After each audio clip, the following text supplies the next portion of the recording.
talk about how can you fix this problem on your funny prank sounds app. So all you have to do, so you just click here on settings here.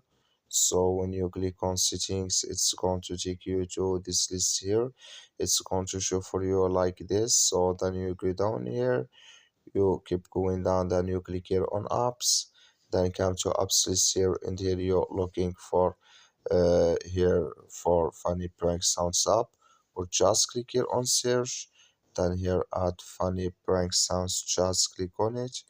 So then it's going to take you to this list here, click on force stop, then you click on OK, then you go down here, just click on storage, come to storage list here, just click on clear cache, then all you have to do, so you just restart your phone and start it again, then it's going to work with you.